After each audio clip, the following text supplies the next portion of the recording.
बोलिए सद्गुरु देव की जय। श्री रामचंद्र भगवान की जय।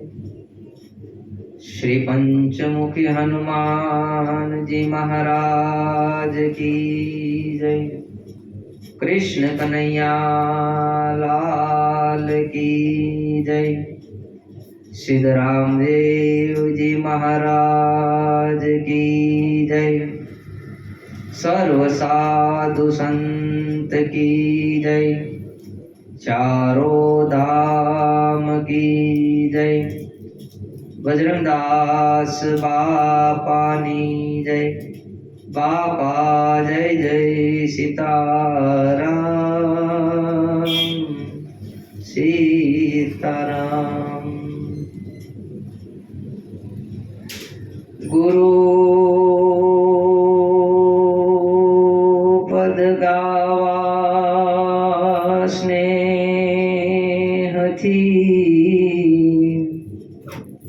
गीरा गणेश नमः।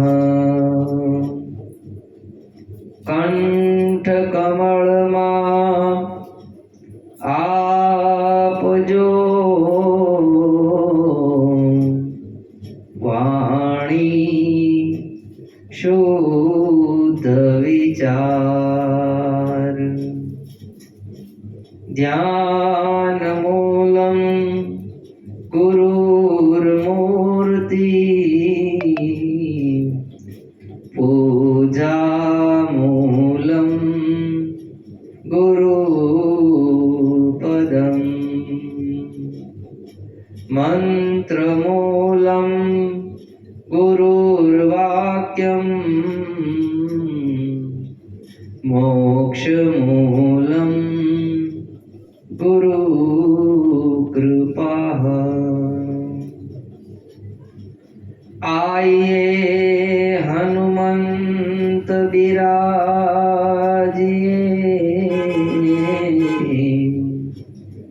महिमा गाओ मति अनुसार।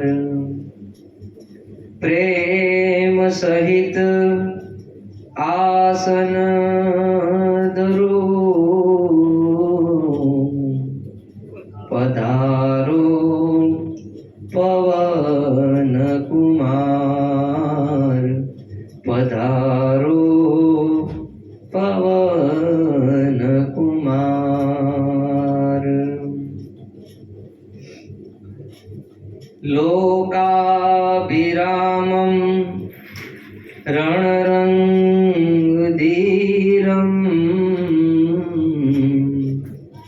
राजीवनेत्रं रघुवंशनाथं।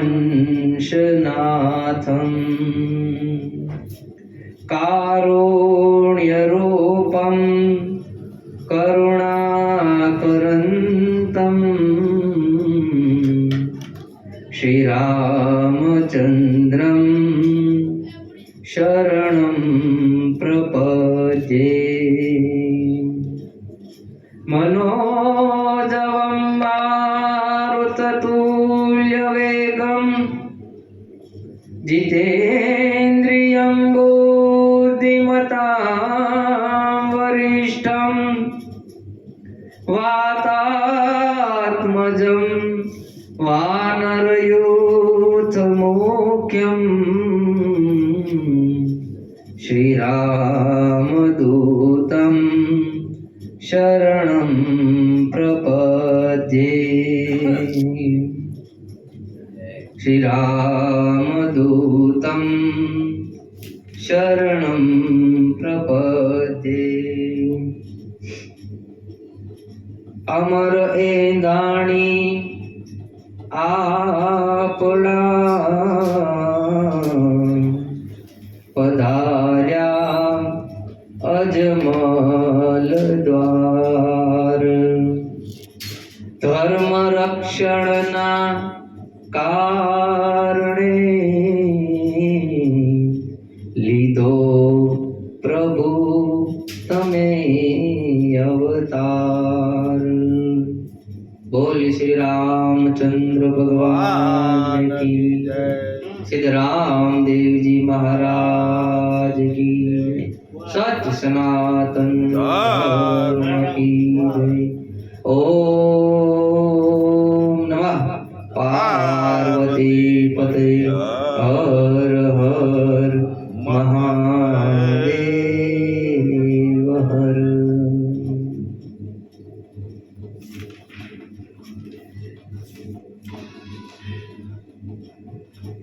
એક આપણે ગુરુદેવની ધૂન લઈ અને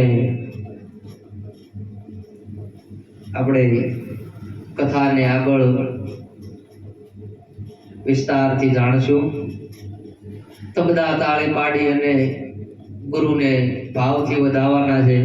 અને આજ પૂનમનો દિવસ છે અને પૂનમના દિવસે ગુરુ મહિમા નું બહુ મહત્વ છે. માટે સૌ પોતપોતાના ગુરુને યાદ કરી અને આપણે એમની ધૂન બોલી. मेरे गुरु राम को बार बार वंदना. मेरे गुरु राम को बार बार वंदना. बार बार वंदना. हजार बार वंदना. बार बार वंदना. हजार बार वंदना. प्यारे गुरु राम को बार बार वंदना. प्यारे गुरु राम को बार बार वंदना. सदगुरु साहेब को बार बार वंदना. सदगुरु साहेब को बार बार वंदना. बार बार वंदना. हजार बार वंदना. बार वंदना. हजार बार वंदना. सत्य साहेब को बार बार वंदना. सत्य साहेब को बार बार वंदना. बार बार वंदना. हजार बार वंदना. बार बार वंदना. हजार बार वंदना. मेरे गुरु राम को प्यार बार वंदना. मेरे गुरु राम को बार बार वंदना. बोले सद्गुरु देव की जय. द्वारकाधीश की. बाबा रामदेव जी महाराज की जय. આપણે અહીંયા બાબા રામદેવજી તરીકે રામાપીરને સંબોધન કરી. એ બાજુ લોકો બાબારી કે બાબારી સા ઘણા અનેક નામ છે.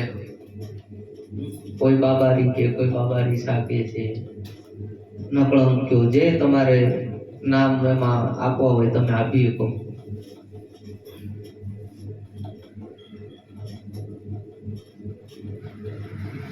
આપણે ગઈકાલમાં રામદેવજી મહારાજના ચરણ પગલા વિશે વાત કરી અને એનું આધ્યાત્મિક રહસ્ય પણ આપણે સમજ્યા કે રામદેવજી મહારાજના આ 16 પગલા ક્યાં છે. અજમલ રાજા કોણ છે? તો અજ એટલે બકરો થાય. અજિયા એટલે બકરી. અજ એટલે બકરો થાય. અને મલ એટલે જે પહેલવાન હોય, ખાધેલ પીધેલ તગડો હોય, આને અજ મલ કીધો છે. કે જે માણસ બકરા જેવો ખાય ખાય નકરો તગડો જ થાય છે, એને બીજી કાંઈ ખબર પડતી નથી. એ બધા અજમલ છે. પણ આ અજમલ કઈક અલગ છે. કારણ કે એને ભક્તિ નો જે ભાવ જાગ્યો તો આ અજમલ છે એ રામદેવ વિરમદેવ ને લાવ્યા ભગવાન પાસેથી. મારે ને તમારે આ રામદેવ વિરમદેવ ની માગણી કરવાની છે પરમાત્મા પાસે કે અમને આ બે તત્વો અમને આપો. ભક્તિ કરી અને આ બે તત્વો મળી જાય, જે શ્વાસોશ્વાસ આપણા હાલી રહ્યા છે એમાં રામદેવ વિરમદેવ ની આવન જાવન છે. હું તમે જે શ્વાસ લઈ રહ્યા છીએ એમાં શ્વાસ ને એક ઉચ્છ્વાસ છે. એમાં જે શ્વાસ લેવાય છે એ રામદેવજી મહારાજ અને વિરમદેવની આવન જાવન હજી ચાલુ છે. આગળ આપણે કથામાં આવશે, આપણે ઘણી જગ્યાએ એવી ચર્ચા હાલે કે રામદેવ પીરનો લીલુડો ઘોડો. આ લીલુડો ઘોડો શું છે? કે એવું કઈ બન્યું છે કે જ્યાં રામાપીર ને લીલા કલરનો ઘોડો હોય એવું કરી? સફેદ હોય, કાળા ઘોડા હોય, કાબરા ઘોડા હોય, પણ લીલો ઘોડો ક્યાંય આપણે જોયો નથી. કે એવું કઈ બન્યું નથી કે રામાપીર ને એકને જ લીલો ઘોડો હતો પછી એનો વંશ કાંઈ હાલ્યો નહીં? આ લીલો ઘોડો એ પણ એક અધ્યાત્મ રહસ્ય છે. તો આપણે વાત હતી રામદેવજી મહારાજના જે 16 પગલા રાજમહેલમાં થયા. ધીરે ધીરે ધીરે બાબા રામદેવજી પોતાની બાળ લીલાઓ કરી રહ્યા છે.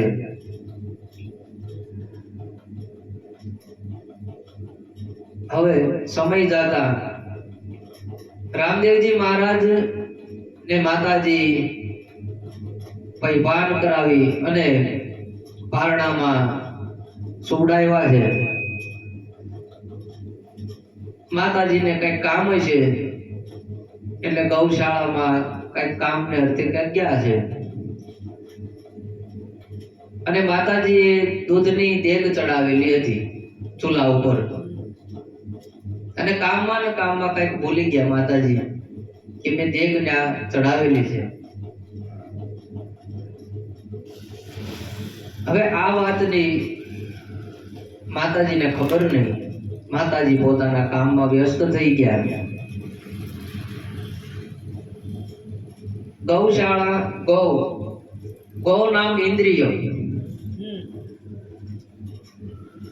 ગૌ નામ ઇન્દ્રિય. જે આ ઇન્દ્રિયોના વિષયોમાં પડી જાય છે એને પછી આ દેગની ખબર રહેતી નથી. હું ને તમે આ ઇન્દ્રિયોના વિષયોમાં પડી જાય એટલે આપણને આ દેગની ખબર રહેતી નથી કે આમાં ક્યારે દૂધ ઉભરાય છે. માતાજી ક્યાં છે અને આ બાજુ ચૂલા પર દેગ ચડેલી અને બરોબર ઉભરો આવ્યો છે. રામદેવજી મહારાજ પારણામાં ભાળી ગયા કે આ દેગ ઉભરાય અને ઢોળાવાની તૈયારીમાં છે. તરત જ રામદેવજી મહારાજે પારણિયામાંથી કર લંબાવી અને દૂધની દેગ છે એ ઠારી છે. તો એવું બને ખરી કે હાથ લાંબો ટૂંકો થાય? ભલે પરમાત્મા છે, કદાચ એવું બન્યું હોય કે ના બન્યું હોય, આપણને બહુ એમાં ડીપમાં ખબર નથી. પણ આધ્યાત્મ સંતોની વાણી કઈક અલગ છે. સંતો મને ને તમને કઈક સમજાવવા માંગે છે કે આ દેગ એટલે શું છે. મારો તમારો આ દેહ છે એને દેગ કીધી છે. આ દેગની અંદર વિશાળ રૂપી ચોખા ઓરવામાં આવે. દૂધ જેવા આપણા ઉજળા મન હોય અને સાકર જેવી મીઠી વાણી હોય તો આ દેગ રામદેવજી ની ચડે. હવે આ દેગ છે એ ચૂલા ઉપર ચડી છે અને એને નીચેથી તાપ લાગી ગયો છે. હું ને તમે માતાના ગર્ભમાં જઠરાગ્નિમાં આપણે 9 મહિના મળી રહ્યા છીએ. જઠરાગ્નિ જે કીધી છે. અને જ્યારે આ જીવ માતાના ગર્ભમાં હોય ને ત્યારે ઈશ્વરને પ્રાર્થના કરે છે કે હે પરમાત્મા, મને તો આ નરકમાંથી બહાર કાઢ. હોય નરક બીજું કાંઈ નથી, વારંવાર માના ઉદરમાંથી જન્મ લેવો અને મરવું, જન્મ લેવો અને મરવું. આપણે માનવી કહેવાના, માં નવી, માં નવી, માં નવી. વારે વારે જન્મવાનું અને મરવાનું, માં નવી નવી આપણે નવી નવી માના ઉદરમાંથી જન્મ લેવો, ને એ જે વેદના થાય છે જીવને, એ બહાર આવ્યા પછી એ ભૂલી જાય છે અને આપણે આ સંસારના વિષયોમાં હું તમે ફસાઈ જાય છે. એટલે એ જે આપણની વેદના અંદર થતી હતી એ આ વિસ્મૃતિ થઈ ગઈ, એનો ખ્યાલ રહ્યો નહીં. પણ જો એ ખ્યાલ રહી ગયો હોય તો આપણે ઈશ્વર ભજનમાં જરૂર લાગી જાય અને લાગી જાય. કારણ કે મારે નરકમાં 9 મહિના મારે રહેવું નથી. મારે આવા ઝંઝાળમાંથી છૂટી જવું છે. આવો ભાવ જો થઈ જાય તો આપણી મોક્ષ ગતિ જરૂર થાય. એટલે આ દેહ છે એ ઊંધી છે, માતાના ગર્ભમાં ઊંધી છે, જઠરાગ્નિમાં બળી ગયો છે. પણ જો કોઈ સમર્થ સદગુરુ મળી જાય તો મારી તમારી આ ત્રિવિધિના તાપમાં બળતી જે દેહ છે એ ઉતારનાર કોક મળી જાય. એટલે જેવું જ્યારે પ્રાર્થના કરે છે ત્યારે કૃપારૂપી હાથ લંબાવીને ભગવાન આપણને એમાંથી પાર પાડે છે. એમ રામદેવજી મહારાજ આજે દેહ ઉભરાઈ રહી હતી અને દેહને કૃપારૂપી હાથ લંબાવી અને આ દેહને ઠારી છે. આગળ આપણે વાત કરી હતી કે માણસ ત્રિવિધિના તાપમાં બળી રહ્યો છે. આધિ, વ્યાધિ અને ઉપાધિ. આધિનો જે અર્થ છે કે આપણી પાસે નથી અને આપણે જે માંગણી કરી રહ્યા છીએ કે અમારી પાસે આ નથી, અમારી પાસે આ નથી, એનાથી જે મને તમને દુઃખ ઊભું થાય છે, એનાથી જે વેદના થાય છે એ આધિનો તાપ છે. વ્યાધિનો તાપ છે એ રોગમાંથી માણસ પીડાય છે કે હે પરમાત્મા મને આમાંથી જોડાય. પણ અત્યારના રોગ ભયંકર નીકળ્યા છે. માણસ ગમે એટલી દવા કરાવે, ગમે એટલી દુઆ કરે, ગમે એટલા મંદિરે જાય, ગમે એટલા દવાખાના ફેરવે, પણ એમાંથી ભાગ્યે છુટકારો થાય છે. નકર જીવે ત્યાં સુધી આ રોગમાંથી મુક્ત થતો નથી. તો આ વ્યાધિમાંથી સર્જાતી એક સ્થિતિ છે. અને ઉપાધિ કે માણસ પાસે છે અને છતાં જે દુઃખ ઊભું થાય છે.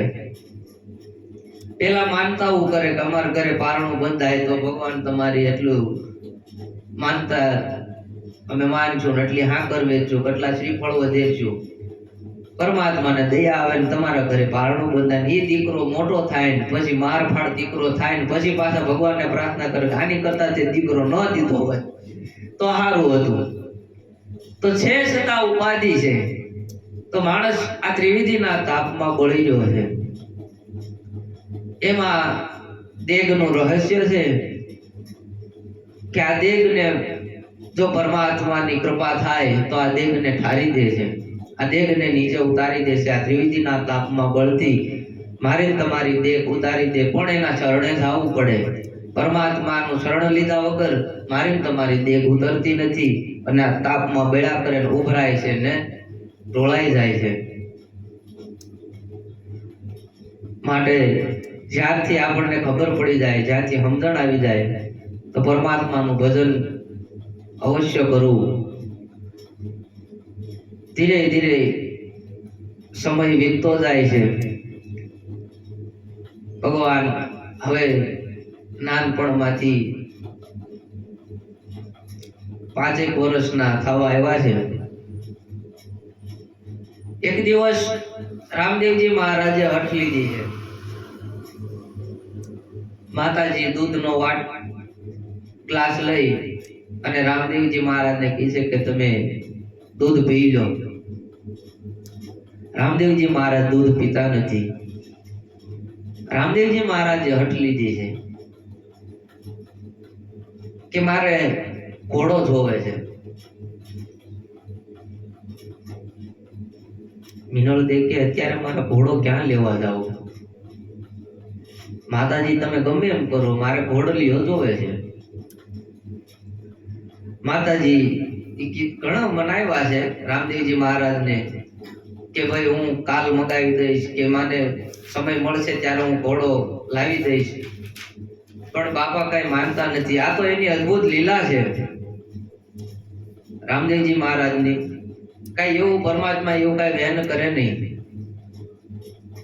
પણ એ ગામમાં એક દરજી, રાજનો દરજી હતો, અને એ દરજીને બહુ અભિમાન હતું કે હું તો રાજનો દરજી છું. મન ફાવે એવા ભાવ લેવા માંડ્યો, મન ફાવે એવું વર્તન કરવા લાગ્યો ગ્રાહકો સાથે. અને એની આર્થિક પરિસ્થિતિ એવી હતી એટલે મન ફાવે એવું લેવા માંડ્યો, કપડા ચોરવા લાગ્યો એમાંથી. એટલું કાપડ નું વસ્ત્ર બનાવે ને બીજું કાપડ ચોરી લે. એટલે બાપાએ નક્કી કર્યું કે આની શાન કઈક ઠેકાણે લાવી છે.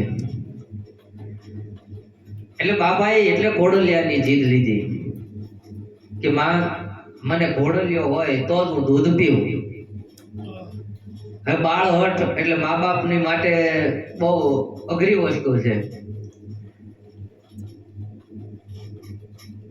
એટલે માતાજી એ સિપાહીની અંદરથી દાસીને બોલાવીને કીધું કે આપણા રાજ્યમાં સારામાં સારું કપડું હોય એવું લાવો, અને આપણે રામદેવજી મહારાજ માટે તાત્કાલિક આપણે ઘોડો સીવડાવવાનો છે.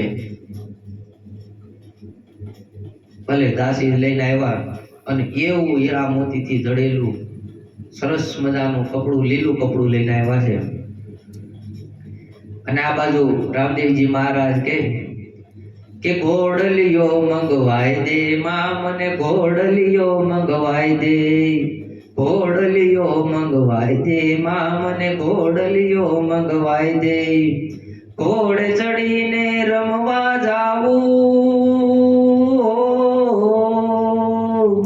ઘોડે ચડીને રમવા જાવું, ઘોડલિયો મંગવાઈ દે, મને ઘોડલિયો મંગવાઈ દે માં, મને ઘોડલિયો મંગવાઈ દે. બચપણમાં બાબા રામદેવજી હઠ લીધી બહુ ભારી, બચપણમાં બાબા રામદેવજી હઠ લીધી બહુ ભારી. એવી હઠ લીધી બેટા તે માની જ વાત મારી. કેમ તમને સમજાવું બેટા, કેમ તમને સમજાવું, કેમ તને સમજાવું બેટા હો, કેમ તને સમજાવું બેટા, ચિંતા થા ગઈ ભારી. મને ઘોડલિયો મંગવાઈ દે માં, મને ઘોડલિયો મંગવાઈ દે. માતાજીના સાની સાથે દરજીડો બોલાવે, માતાજીના સાની સાથે દરજીડો બોલાવે. કાપડ આપ્યું દરજીડાને, લીલો ઘોડો બનાવે, કાપડ આપ્યું દરજીડાને, લીલો ઘોડો બનાવે. દરજીડાએ કાપડ ચોર્યું, આ દરજીડાએ કાપડ ચોર્યું, કપટ કર્યું છે મનમાં. મને ઘોડલિયો મંગવાઈ દે માં, મને ઘોડલિયો મંગવાઈ દે. એ લીલો ઘોડો લીલા ને જા, પગમાં ઘૂંઘરા ગમકે. લીધી લગામ હાથે પીરજી, મનમાં બહુ મલકે. એડી મારી ઘોડલિયાને હો, આ એડી મારી ઘોડલિયાને ઉડ્યા છે આકાશે. મને ઘોડલિયો મંગવાઈ દે માં, મને ઘોડલિયો મંગવાઈ દે. મંતર જંતર ઘોડલિયામાં દરજી ભરીને લાયો. માત પિતા તો મન ગભરાણા, દરજી જેબ પુરાયો. જેલમાં દરજી પોકાર કરે છે હો, આ જેલમાં દરજી પોકાર કરે છે. પીરજી મને ઉગારો, મને ઘોડલિયો મંગવાઈ દે માં, મને ઘોડલિયો મંગવાઈ દે. દરજીડાને પરચો દીધો, લીલાને જાધારી. સાદર સમરે વેલા આવો, હિંદવા પીર અવતારી. આ કળયુગમાં પાર ઉતારે હો,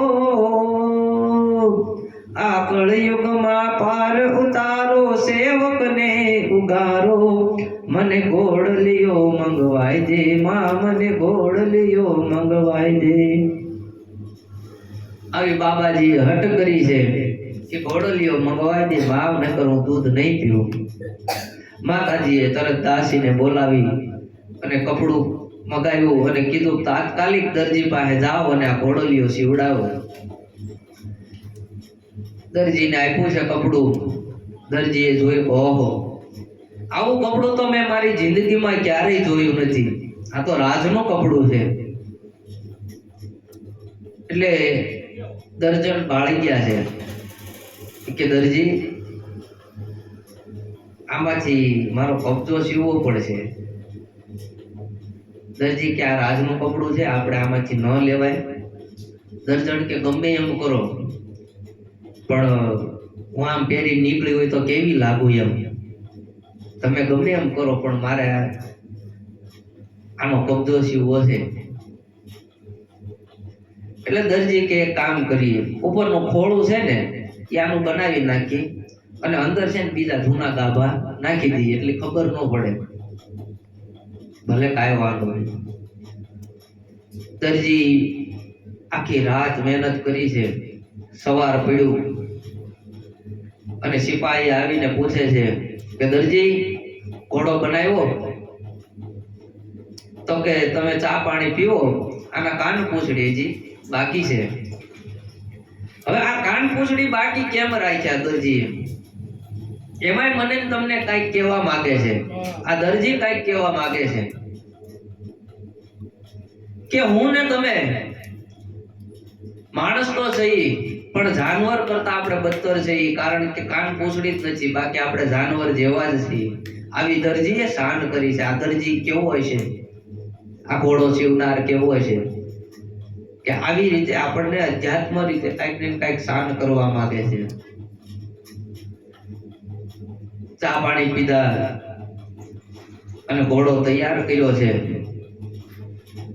ઘોડો તૈયાર કરીને દરજી સહિત આવ્યા છે. રામદેવજી મહારાજની સમક્ષ મૂક્યો ઘોડો અને રાજીના રેડ થઈ ગયા. અને રામદેવજી મહારાજે દૂધ પીધું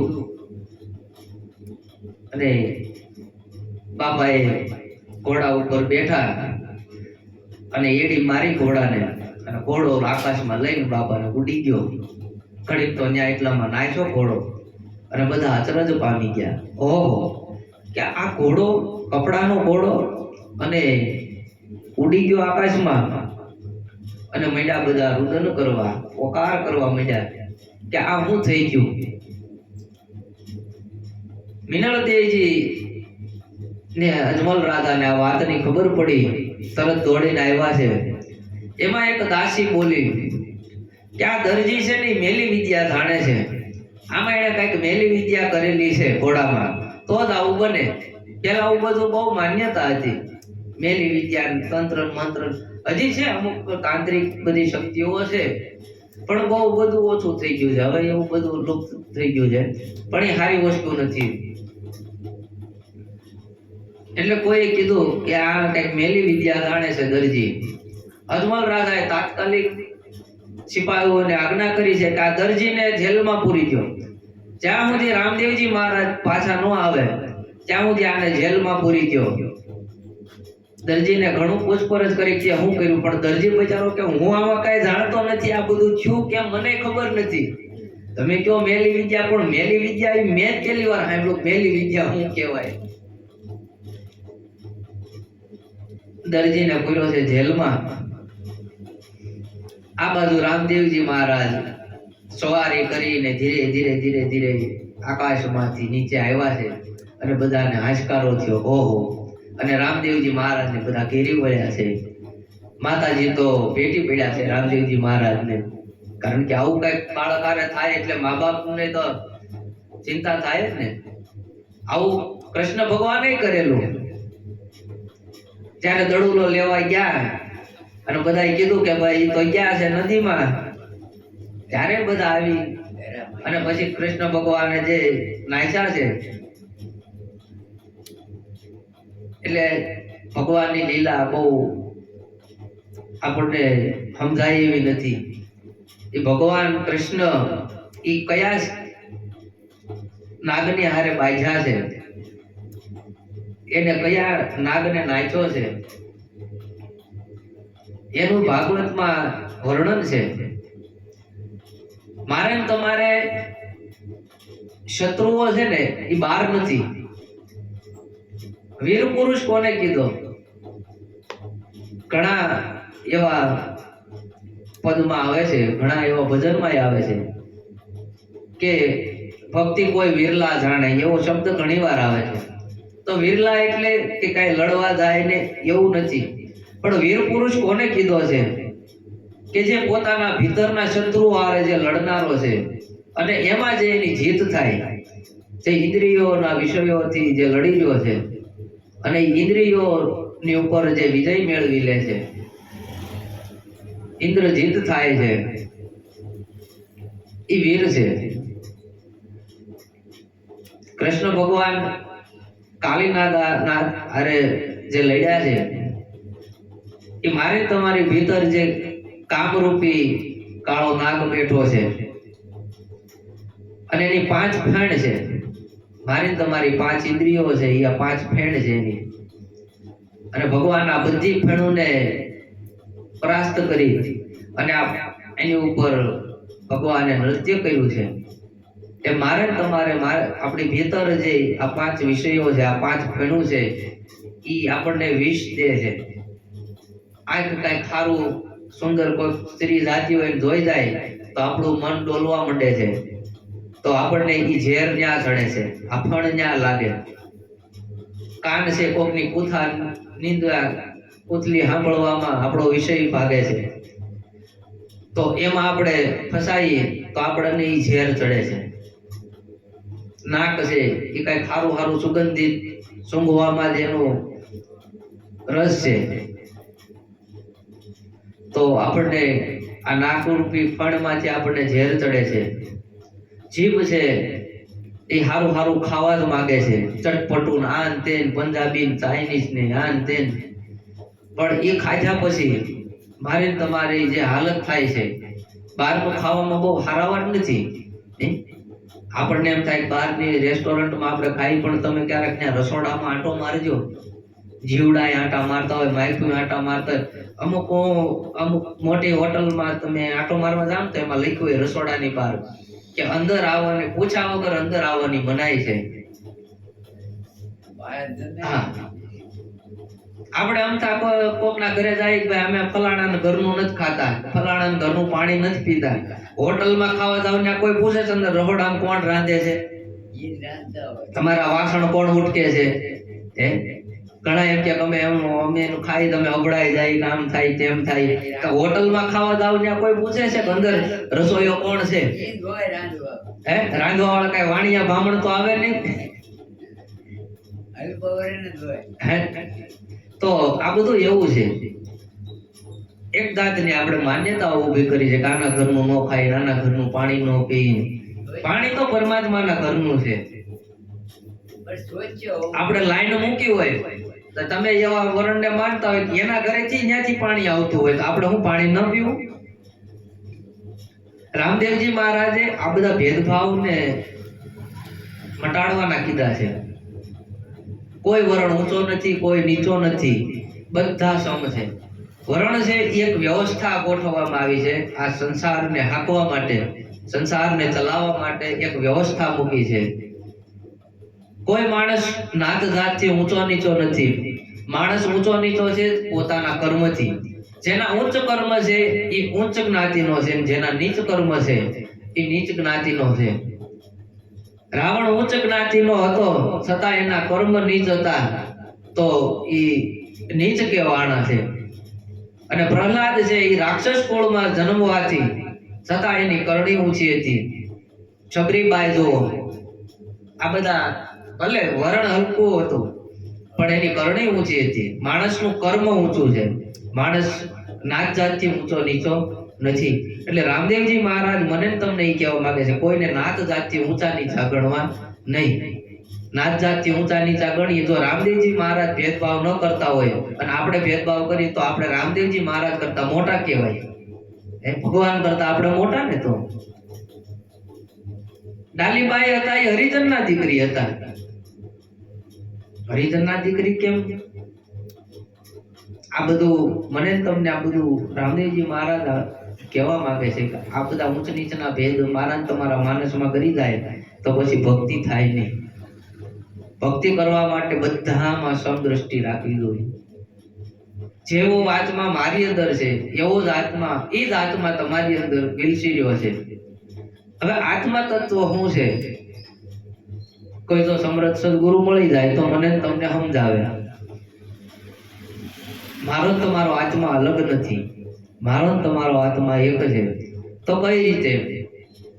આપણે આ ઇલેક્ટ્રિક બધું હાલી રહ્યો છે, આ માઇક છે, આ પંખા છે, આ લાઇટો છે, એ બધું વસ્તુ અલગ અલગ છે, પણ એમાં જે પાવર આવી રહ્યો છે એ પાવર છે ત્યારે આ બધું હલન ચલન થાય. બધાના વિષય અલગ અલગ છે, પાવર એક છે. એમ મારી ને તમારી અંદર જે પાવર કામ કરી રહ્યો ને એ આત્મા છે. એ આત્મા વૃક્ષમાં કામ કરી રહ્યો છે, એ પવનમાં કામ કરી રહ્યો છે, તમારી અંદર એ કામ કરી રહ્યો છે. આ જીવ જંતુઓમાં એ પાવર છે અને એ જ આત્મા છે. આત્મા એ જ પરમાત્મા કીધો છે. પણ આ દેહ કરીને મને ને તમને અલગ અલગ લાગી રહ્યું છે. એટલે આત્મા નું કામ આ છે. સમગ્ર સૃષ્ટિનું સંચાલન કરનાર કોઈ હોય તો પરમાત્મા છે. અને પરમાત્મા માંથી અલગ અલગ અલગ વિભાજન થયું એટલે આપણે આત્મા કહીએ છીએ. માટે મારો ને તમારો આત્મા અલગ નથી. હું તમે અહીંયા ભેગા થયા છીએ તો કઈક આત્મીય આપણો કઈક સંબંધ છે. નકર આપણે હું કામ ભેગા થાય? ક્યાં ને ક્યાંયથી આપણે પૂર્વના કઈક એવા ઋણાનો બંધ છે, કઈક એવી કમાણી છે કે કઈક આપણે ખાતાના અંશ છું તો આપણને આવો સત્સંગનો ભાવ થયો છે, તમને સાંભળવાનો ભાવ થયો છે, મને કઈક કહેવાનો ભાવ થયો છે, મને કઈક જાણવાનો ભાવ થયો છે. હું અહીંયા આવું છું તો હું મારા આત્માના કલ્યાણ માટે આવું છું કે આમાં મારું આત્માનું કલ્યાણ છે. મને કઈક જ્ઞાન મળે, મને કઈક મારું જીવન સુધરે, એટલા માટે હું અહીંયા આવું છું. તો રામદેવજી મહારાજ ને બધા ભેટી પડ્યા છે. માતાજીએ રામદેવજી મહારાજને ભેટ્યા છે. એટલે રામદેવજી મહારાજને દરજીએ જેલમાં પ્રાર્થના કરી હતી કે મને આમાંથી છોડાવો, મને કાંઈ ખબર નથી આ ઘોડો કેમ ઉડી ગયો, શું થયું. પણ ઘોડો લીલો ઘોડો છે તો લીલા ઘોડા કાંઈ હોય નહીં. આપણે બધાય કહીએ છીએ કે રામાપીરનો લીલો ઘોડો, લીલો ઘોડો. તો આ લીલો ઘોડો શું છે કે હું તમે જે શ્વાસા લઈ રહ્યા છીએ પવનનો રંગ લીલો છે. સંતોએ પવનના રંગને લીલો કીધો છે. પૃથ્વીનો રંગ એ આપણને કીધો છે. આવા અલગ અલગ બધાના રંગ છે. આ 5 તત્વ છે એના અલગ અલગ રંગ છે. તો પવનનો રંગ લીલો છે. પવન વગર કાંઈ લીલું નથી. આપણે ખેતરમાં તમે આ લીલીછમ વાડી જોવો તો એ પવન વગર લીલી નથી. લીલો રંગ છે એ હરિયાળીનું પ્રતીક છે. અને પ્રાણ પવન રૂપી સોહમ દોરી ઉપર ભગવાન રામદેવજી મહારાજની આવન જાવન છે. હું તમે જે સ્મરણ કરીએ છીએ આમાં રામદેવજી અને વિરમદેવજીની આ શ્વાસોશ્વાસમાં આવન જાવન છે. અને આ લીલોડા ઘોડા ઉપર બેસી અને રામદેવજી મહારાજ આવે છે. લીલો ઘોડો બીજો કોઈ નથી. માટે રામદેવજી મહારાજને આ દરજીએ પ્રાર્થના કરી કે હવે મને આમાંથી છોડાવો. એટલે રાજા અજમલજી ને બધા રામદેવજીને કીધું કે તમે કુશળ તો છો ને? તો કે હા હું તો કુશળ છું. આ લીલો ઘોડો ઉડ્યો કેમ? કે મારે તમારી ભીતર ઘોડો છે એ કામનાનું પ્રતીક છે. આ કામરૂપી ઘોડો ઉપર જો બ્રહ્મ નો વાસ થઈ જાય, મારી તમારી કામના ઉપર જો બ્રહ્મ જ્ઞાન લાગી જાય તો આપણો ઘોડો આ શક્તિ છે, અને આ શક્તિ આકાશ તરફ ઉડે ખરી. આ શક્તિ તો મને તમને ક્યાં લઈ જાય એનું નક્કી નથી. આ બાજુ દરજી રુદન કરે છે એટલે બાપા તરત ગયા છે જ્યાં જેલમાં ને દરજીને છોડાયો છે. દરજી પગમાં પડી ગયો છે બાપાનું કે હું તમને ઓળખી નહીં ગયો. તો કહે દરજી ત્યાં ઘોડાનું ખોળો ઉપરનું લીલું બનાવ્યું પણ અંદર તે ગાભાન ચીથરા ભર્યા છે. આ તારા પાપનું પરિણામ છે. આવું કેમ કર્યું? તો કે બાપા આ મોંઘવારી, આ મારો પરિવાર, આ બધાનું પૂરું કેમ થાય? તો કે આવા ધંધા કરવાના છે. તારા ઘરનું પૂરું ન થાય તો તારે આવા ધંધા કરવાના છે. અત્યારે માણસ એવું જ કરી રહ્યો છે ધંધા રોજગારમાં. એ કઈક ભેળસેળ કરી રહ્યો. અત્યારે તમે એક ખાણીપીણી જોઈ લો, દૂધ તમે જે આ કોથળી પીવો છો એ પણ ભેળસેળ સિવાય આવતી નથી. ખાણીપીણી લાવો, તમે શાકભાજી લાવો તો એમાં ઇન્જેક્શન મારીને આવે છે. તો આ બધું નડવાનું કોને? મને તમને જ નડવાનું છે. શરૂઆત આપણે જ કરીએ છીએ. ભેળસેળ કરો તો એ નડવાનું માનવ, ભોગવવાનું માનવને જ ભોગવવાનું આપણે. અને માણસ અત્યારે એવો જ થઈ ગયો છે, માણસને સસ્તું જ જોવે છે. ઓલાને સસ્તું પાડવા કાંઈક તો કરવું ને. 200 રૂપિયાનું ઘી મળે છે, 800 રૂપિયાનું ઘી મળે છે. તો માણસને 800 વાળું ખાવું નથી, 200 વાળું ખાવું છે. તો ઓલાને કાંઈક કરવું તો કરી પછી. એટલે ભોગવવાનું આપણે ને આપણે છે. આપણે ઉપરથી દેખાવ મોટો મોટો કરીએ છીએ પણ અંદર ગાભા ચીથરા ભરી દીધા છે. મારી તમારી અંદર આ ગાભા ભર્યા છે, લોભના, લાલચના, આ બધા જે ગાભા ભર્યા છે. રામદેવજી મહારાજ આવા ઘોડાને ઉડાડી મૂકે છે કે મારે આ ઘોડા નથી. હલાવી નાખે. હા, સોયાબીન નું બને. હા, દૂધ બને છે. પણ સોયાબીન જે બીજ છે એ બીજ પાછું ખાવા લાયક ખરી, એમાં તત્વ ખરી, એ ગુણ ખરી, એમાં દૂધમાં જે ગુણ છે એ ખરી, પણ એની ફેટ આવે. હા, પણ જે કેમિકલ નાખીને જે બનાવવામાં આવે છે એ દૂધ નડે છે. આ નો નડે સોયાબીન નું. માટે રામદેવજી મહારાજે દરજીને મુક્ત કર્યો છે. અને જો આવું કરીએ તો આપણે આ જેલમાં આપણે પુરાયેલા જ છીએ. મને તમને છોડાવનાર કોણ છે? આ જેલમાં. આ દેહ છે એ જેલ જ છે. આ જીવ છે ને આ જેલમાં પુરાણો છે. કૃષ્ણ ભગવાન રાતોરાત જેલમાંથી નીકળી ગયા હતા. આપણે આ જેલમાં રહેવું નથી.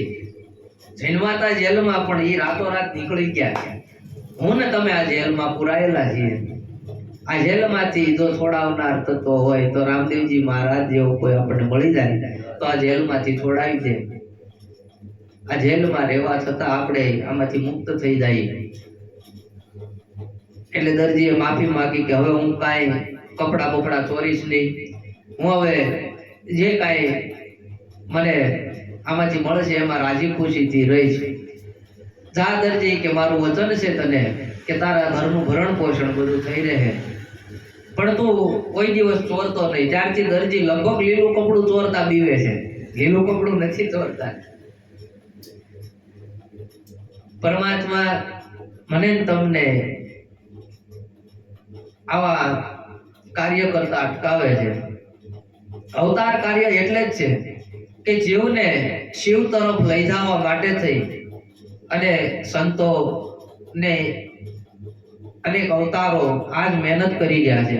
અને આગળ અવતારો આજ મહેનત કરે છે. કોઈને આમ કરીને આમ કરે સારું થઈ જાય એવું નથી. મારું તમારું જીવન મારું જીવન મારા હાથમાં છે, તમારું જીવન તમારા હાથમાં છે. તમારે કેવું જીવવું છે તમને માર્ગ મળે, પણ પછી આપણે આપણા મનનું ધાર્યું કરીએ તો આપણી અવગતિ થાય ખરી. પણ જો પરમાત્મા ઉપર આ જીવન છોડી દેવામાં આવે, તમે જેમ કરો એમ, જેવી સ્થિતિમાં રાખો એવી સ્થિતિમાં અમે રહેવા તૈયાર છીએ, તો પરમાત્મા આપણને પાર ઉતારે છે. દરજીએ ભગવાનને પ્રાર્થના કરી અને ભગવાનને છોડાવ્યા અને અજમલ રાજાના પગે લાગ્યો છે કે હવે હું કોઈ દિવસ આવું કાર્ય કરીશ નહીં. તો રામદેવજી મહારાજ નો આ લીલો ઘોડો છે. દેગની પણ મેં તમને વાત કરી કે આ 5 તત્વનો દેહ છે, આ જ દેગ છે. આમાં સદવિચાર રૂપી ચોખા ઉજળા જો આપણા દૂધ જેવા મન હોય અને સાકર જેવી મીઠી આપણી વાણી હોય તો આ રામદેવજી મહારાજ આ દેગ ઉતારવા આવે અને આવે. તો આ બે પ્રસંગ છે એ ખૂબ સમજવા લાયક છે. હવે આવતીકાલે આપણે બીજા પ્રસંગ આગળ લેશું. બીજો પ્રસંગ આવે છે કે લાખા વણજારાનો, ભૈરવ રાક્ષસ નો વધ આવે છે.